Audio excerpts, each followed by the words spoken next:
강력한 카리스마로 전국을 다스렸던 광종도 세월의 흐름은 이기지 못하고 결국 병사하게 되면서 광종의 장남이었던 왕주가 다음 왕위에 올라서게 되니 이가 바로 고려 5대 국왕 경종이 됩니다. 아버지 광종의 대대적인 호족 숙청 사업으로 이미 날 때부터 다음 왕위를 이을 후계자로 지목을 받았던 경종이었으나 어려서부터 아버지의 공포정치 탓에 눈밖에 나지 않으려 매사에 조심할 수밖에 없었습니다.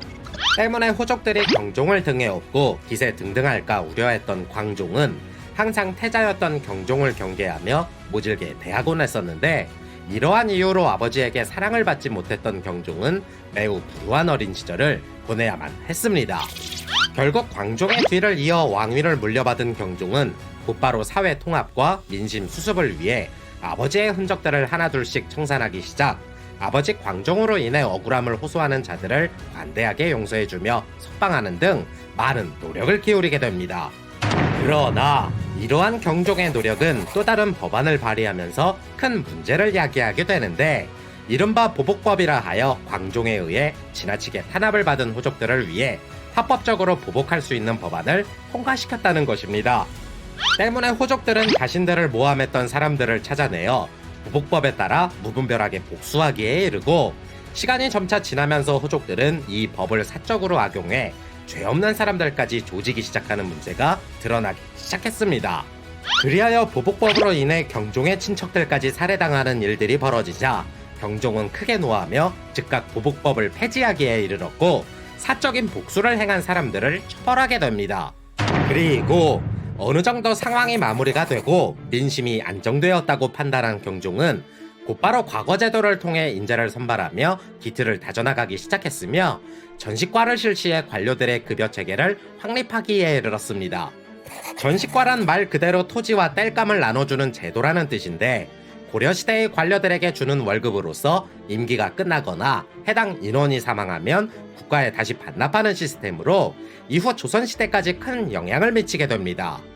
경종은 재위 초반 선정을 베풀며 빠르게 국정을 안정시켜 나갔으나 이후 주색과 바둑에 빠져 정사를 소홀히 하게 되었고, 결국 재위 6년 차인 981년 26세의 젊은 나이에 병사하면서 자신의 사촌동생인 왕치에게 선위하며 사망하게 되니 이가 바로 고려 6대 국왕 성종이 됩니다.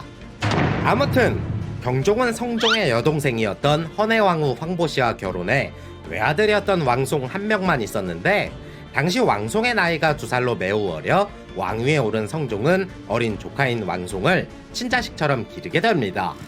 성종은 왕위에 오른 직후 불교를 국가 공인종교로 인정하면서도 유교적 통치질서 확립을 위해 노력하게 되는데, 대학자 최승로 등 유학자들의 자문을 통해 국가 기틀을 다져나가기 시작했으며, 이와 맞물려 국자감을 설치해 유학 교육에도 힘쓰기 시작했습니다.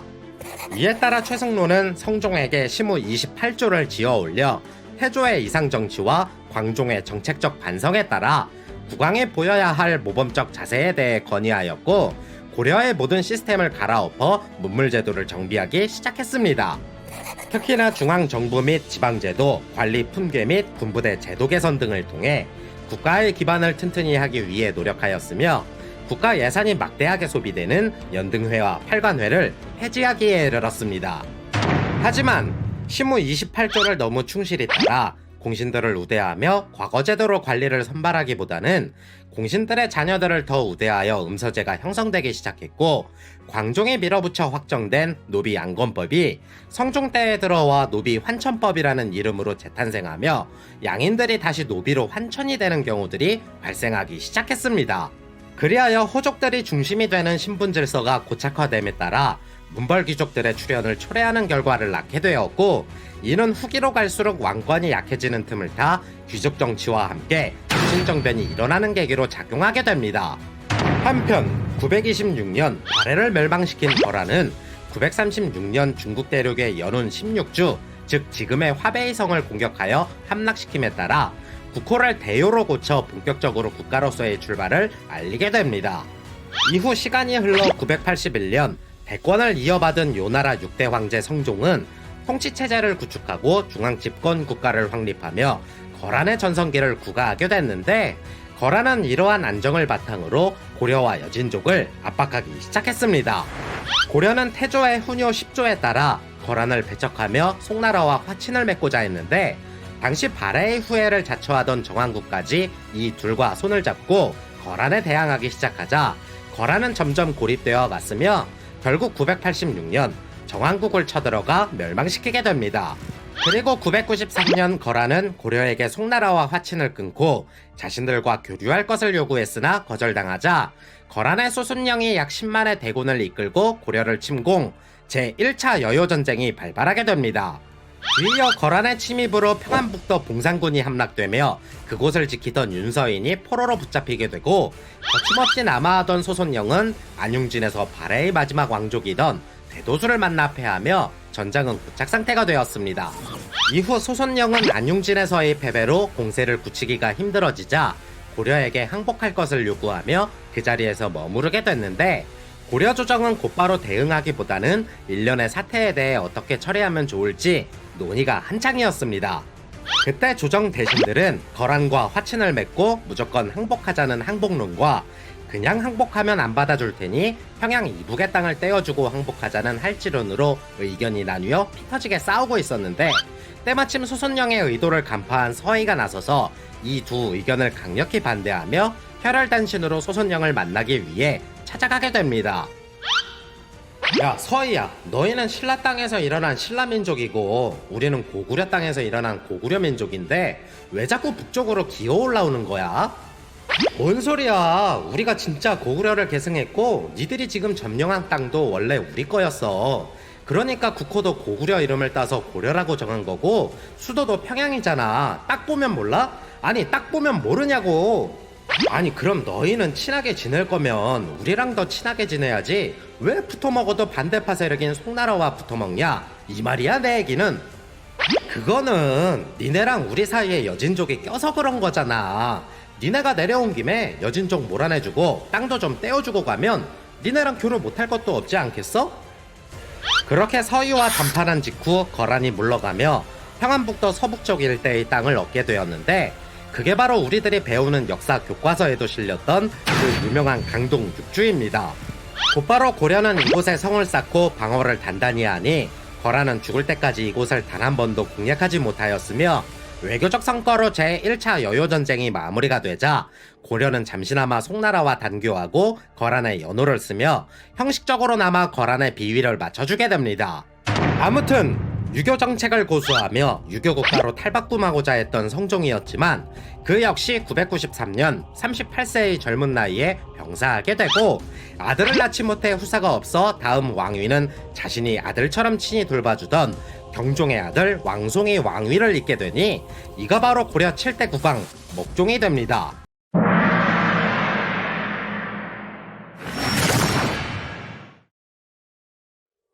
갑작스레 성종이 병사하고 17살의 나이로 왕위에 오른 목종은 재위 초반부터 성종이 추진한 국가 사업들을 이어받아 더욱 완벽한 체제 정비를 위해 온 힘을 쏟으며 매우 의욕적인 정치 행보를 보이게 됩니다. 더불어 송나라에 몰래 사신을 보내 송나라의 풍속을 좋아하지만 거란의 위협으로 이를 실현하지 못하고 있다며 송나라와 요나라 사이에서 중립 외교를 펼치는 한편 전시가를 개정하고 평안도와 함경도에 여러 성을 쌓으며 거란의 침입에도 대비하게 됩니다. 그러나 목종의 대위 기간 동안 유일하게 꼬집을 만한 흠을 찾는다면 가족관계가 다소 복잡하다는 것이었는데 당시 고려 초기에는 신라의 전통에 따라 가족끼리 결혼하는 근친혼이 가장 보편적인 혼인 방법이었습니다.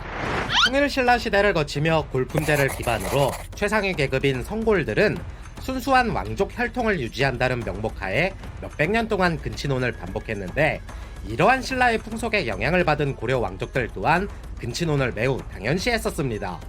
그리하여 고려를 통일한 태조 왕건조차도 왕실 세력을 한데 모으기 위해 이복 남매끼리 혼인을 시키게 되는데 특히나 2대 국왕 해종은 자신의 딸을 이복 동생 정종과 광종에게 시집 보내기도 하였으며 광종은 대목왕후와 결혼해 5대 국왕 경종을 낳게 됩니다. 그리고 태조의 8번째 아들이었던 왕욱은 선희 왕후와 결혼해 6대 국왕 성종, 헌해 왕후, 헌정 왕후 등을 낳게 되었고 5대 국왕 경종이 헌해 왕후와 결혼해 낳은 아들이 바로 7대 국왕 목종이 되는 것입니다. 이렇다 보니 대부분 같은 성씨끼리의 혼인은 피하고자 여자 쪽 인물들은 왕씨가 아닌 다른 성씨를 물려받아 쓰는 습관이 있었고, 목종의 어머니 헌혜왕후도 왕건의 손녀로서 원래대로라면 왕씨였으나 친할머니의 성씨를 물려받아 황보씨로 불려지게 됩니다. 아무튼 후사가 없어 내심 걱정하던 경종이 헌혜왕후와 아들 목종을 낳게 되면서 왕위 계승에 대한 고민은 한시름 덜게 되었지만 이내 병사하게 되고, 다음 왕위는 성종이 있게 되면서 헌혜왕후는 어린 목종과 함께 별도의 궁궐에 머무르다 이 시기쯤 외가 친척인 김치향을 만나게 됩니다. 그리고 과부였던 헌혜왕후는 김치향과 눈이 맞아 불륜을 저지르며 둘의 사이는 깊어져만 갔는데, 궁궐에 흉흉한 소문이 돌며 둘 사이에 대해 수군거리자 이 소식을 들은 성종은 크게 노하며 김치향을 유배 보내곤 사건을 마무리하는 듯 보였습니다. 그러나 이후 목종이 왕위를 이으면서 헌혜왕후는 헌혜왕태후가 되어 천추전에 거처를 마련하였고, 이미 목종이 성인이 되어 직접 친정을 할 수 있었음에도 무리하게 끼어들어 섭정을 천명하니 사람들은 그녀를 천추태후라 부르게 됩니다. 더불어 귀양간 김치향을 사면함과 동시에 궁으로 불러들여 벼슬을 주며 총애하니 인사권을 가진 김치향은 일가 친척들을 유직에 앉히며 관료들을 내쫓기 시작했고, 막강한 권력을 바탕으로 뇌물을 받아 자신의 집을 꾸미곤 천추태후를 불러 밤낮으로 불륜을 저지르게 됩니다. 한편 어머니의 막강한 권력에 밀려 정치적 추진력을 완전히 상실한 목종은 김치향을 내보내지도 못하고 뜬금없이 일탈을 일삼으며 엄한 곳으로 눈길을 돌리기 시작하니 그게 바로 동성애였습니다. 당대의 굉장한 꽃미남으로 인정받던 유행간이라는 남자와 동성애를 하며 벼슬을 주어 그를 총애하게 되는데, 목종은 교지를 내릴 때마다 유행간에게 먼저 묻고 시행할 정도로 총애하자 유행간의 위세가 하늘을 찌를 듯 했습니다. 뒤이어 등장한 유충정이라는 남자까지 목종의 총애를 받게 되면서 이 둘은 궁으로 들어올 때마다 수행원을 대동, 왕과 같은 대우를 받게 되자 고려의 기강이 차츰 무너지기 시작하였는데, 이때쯤 결정적인 사건 하나가 터지게 됩니다. 1003년 천추태후와 김치향의 식을 줄 모르는 사랑은 결국 나름대로의 결실을 맺으며 둘 사이에서 아들이 태어나게 되는데, 이들은 자신들의 아들을 왕으로 만들고자 일을 하나 꾸미기 시작했습니다.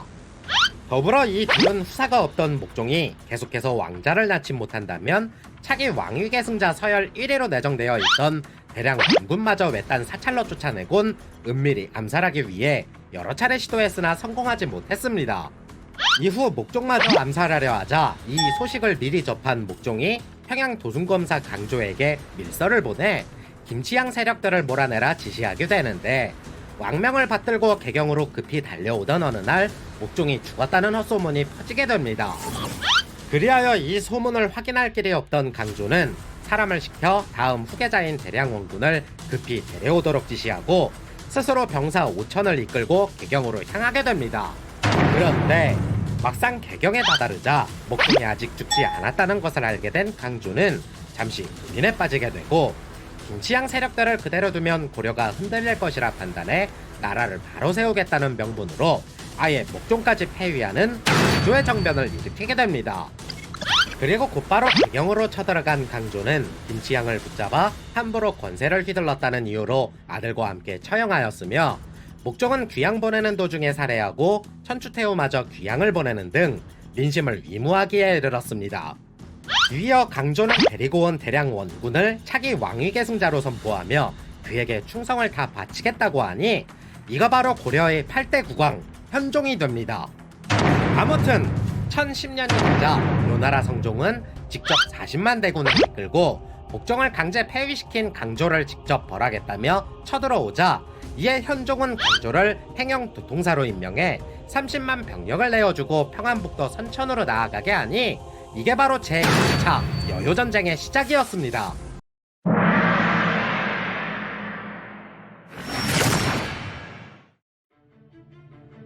현종의 아버지 왕욱은 태조의 8번째 아들로서 왕위 계승과는 한참 거리가 멀었는데, 어머니 현정왕후는 5대 국왕 경종의 4번째 와이프로 대체 이 둘 사이에서 현종이 어떻게 태어난 것일까 하는 의문을 가져볼 수 있습니다. 헌정왕후는 경종의 와이프이기도 하지만 태조의 손녀이기도 했으며 무엇보다 천추태후의 친언니였기 때문에 현종을 기준으로 보자면 천추태후는 사촌 누나이면서 이모였고 경종은 사촌 형이면서 이모부라 부를 수도 있는 상황이었습니다. 더불어 더 막장 같은 부분은 어머니 헌정왕후는 분명 내 어머니인데 관계를 따지고 보면 어머니이면서 사촌 누나가 될 수 있으니 고려 초기의 풍속과 시대상이 근친혼 및 재혼에 대해 비교적 반대했다고는 하나 현대의 시각에서는 이해가 안 되는 부분이 굉장히 많다고 볼 수 있습니다. 아무튼 당시 6대 국왕인 성종이 재위하던 시절 왕욱은 자신의 조카 딸인 헌정왕후와 서로 흠모하여 남몰래 불륜을 저지르게 되었고 시간이 흐를수록 이 둘은 더욱 관계가 깊어지며 결국 헌정왕후가 임신을 하게 됩니다. 그리하여 임신을 한 헌정왕후는 왕욱의 집에 머무르고 있었는데 어느 날 집에 큰 불길이 일자 성종도 궁궐에서 이 광경을 목격, 자신의 작은 아버지인 왕욱의 집에 큰일이 난 것이라 직감하곤 사람을 보내게 됩니다. 그리고는 그곳에서 왕욱과 헌정왕후의 임신 소식을 들은 성종이 크게 노하며 왕욱을 귀양 보내는 것으로 마무리 짓는 한편 헌정왕후는 원래 살던 집으로 돌아가게 하였습니다. 그러나 왕욱이 귀양을 갔다는 것에 큰 충격을 받은 헌정왕후가 집으로 돌아가 문 앞에 버드나무 가지를 붙잡고 출산을 하곤 산육으로 세상을 떠나니 이때 태어난 아들이 현종이라고 고려사에 기록이 되어 있습니다. 그리고 엄마 없이 자라는 것을 걱정한 성종이 어린 현종을 아버지가 귀양가 있는 곳으로 보내 아버지 밑에서 자라도록 해주었으나 현종의 아버지 왕욱도 현종이 5살이 되던 해에 귀양지에서 병사하게 됩니다. 이런 시기에 성종이 사망하며 목종이 등극하고 때마침 천추태후가 김치향과 불륜을 저질러 아들을 낳게 되면서 지난 화에서도 설명드렸다시피 엄연히 왕족이었던 현종은 이러한 천추태후의 견제와 암살 시도로 인해 매우 불안한 유년기를 보내야만 했습니다. 결국 1009년 강조의 정변을 통해 왕위에 오른 현종은 정변으로 인해 불안한 민심을 수습하기 위해 노력하였으나 이듬해 1010년 요나라 성종이 강조의 정변과 강동 육주 반환을 핑계삼아 고려로 쳐들어오게 되니 이게 바로 제2차 여요전쟁의 시작이었습니다. 40만 병력을 이끌고 남하하는 성종에게 맞서기 위해 현종은 강조를 행영 도통사로 임명해 30만 병력과 함께 요나라에 맞서기 위해 군대를 보내면서 고려의 대구는 통주, 즉 지금의 평안북도 독림군에 주둔하게 됩니다. 이에 맞서 요나라 성종도 친히 대군을 이끌고 남하하며 선봉장에는 송나라와의 전쟁에서 큰 공을 세웠던 소배합을 임명, 압록강을 건너 통주에 도착하니 이미 통주에는 강조의 고려군이 만반의 준비를 하고 있던 상황이었습니다. 그러나 고려군의 기세를 크게 얕잡아 본 요나라는 첫 전투에서 허무하게 패배하며 이내 물러가게 되었으나 재차 벌어진 전투에서는 오히려 직전 승리에 크게 취해 있던 강조가 방심하며 탈탈 털리니 이때 강조를 비롯 수많은 병사들이 요나라에 사로잡히게 됩니다. 그리고 포로로 붙잡힌 이들은 모두 처형되었으며 이때 사로잡혀 처형당한 고려군은 약 3만 명에 달할 만큼 통주 전투에서 크게 패한 고려군의 기세도 마찬가지로 크게 꺾이게 됩니다. 반대로 통주 전투에서 크게 이긴 요나라 군대의 기세는 하늘을 찌를 듯 했으며 이러한 기세를 몰아 요나라 군대가 평양까지 남하하자 현종은 동북면 도순변사 탁사정과 함흥 중랑장 지체문을 평양으로 급하기에 이르렀습니다. 먼저 도착한 지체문이 평양에 도착해 성문을 열어줄 것을 요청하였으나 이미 항복을 결정한 평양 관민들이 되려 지체문을 쫓아내기에 이르렀고 평양이 항복할 것이라 이야기를 들은 요나라 대군이 점점 다가오던 찰나 탁사정의 동북면 군대가 때마침 평양에 도착하게 됩니다. 이후 평양을 접수하러 온 요나라 선봉대가 고려 기병부대에게 전멸당하자 크게 노한 성종이 총공격을 감행, 요나라 대군의 기세에 놀란 탁사정은 오히려 도망가 버렸고 대신 통군녹사 강민첨이 대활약하며 평양을 지켜낼 수 있었습니다. 전장이 성과 없이 지지부진하자 성종은 큰 결단을 내려 대치하고 있는 고려군 주력부대는 그대로 두고 단숨에 개경으로 쳐들어가 현종을 사로잡을 계획을 세우게 되는데 이 때문에 요나라 군대의 진영이 약 400km 이상 길게 펼쳐지게 됩니다. 때문에 이 기세에 크게 눌린 조정 대신들은 대부분 항복을 주장하였으나 강감찬을 비롯해 일부 신하들은 항전을 외치며 결사항전의 뜻을 내비치게 되었고 결국 현종도 싸우기로 마음먹으면서 그대로 남아 왕의 몽진이 시작되었습니다. 그러나 당시 고려는 조선과는 다르게 호족들의 힘이 워낙 강성해 왕이 몽진을 하는데도 제대로 거들떠보지도 않았으며 오히려 현종을 시해하려는 움직임까지 보이는 등 현종은 몽진 내내 큰 고생을 하게 됩니다.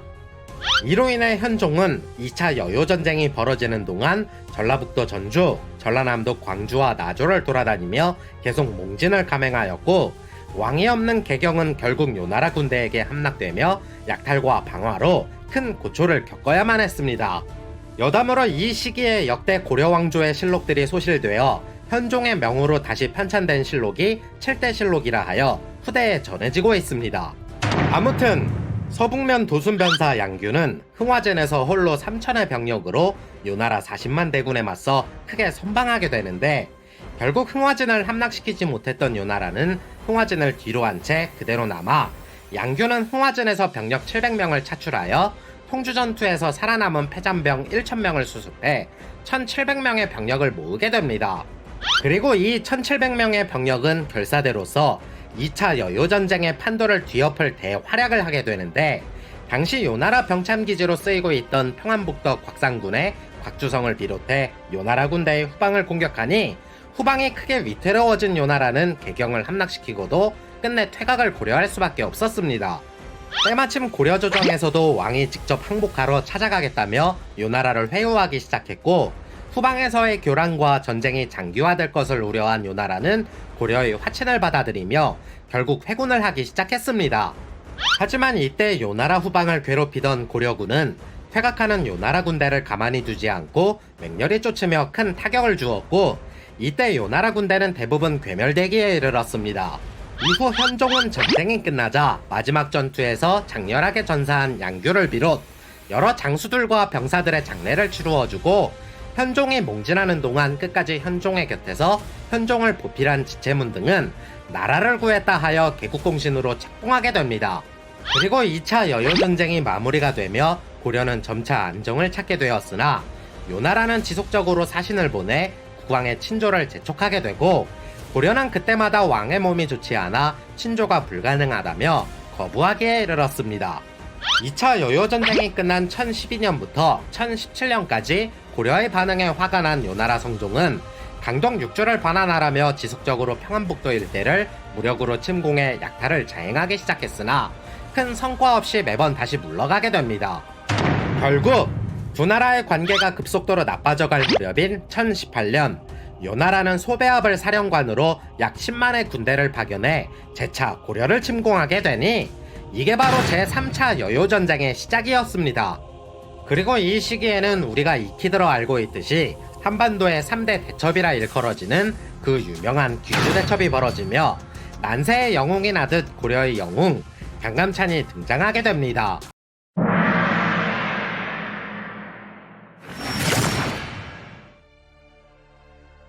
한반도 3대 대첩을 꼽으라면 고구려와 수나라의 치열한 정복전쟁이었던 을지문덕의 살수대첩, 임진왜란 도중 조선과 일본 최후의 운명을 건 이순신의 한산도 대첩, 그리고 고려와 요나라의 마지막 3차 여요전쟁 중에 일어났던 강감찬의 귀주대첩입니다.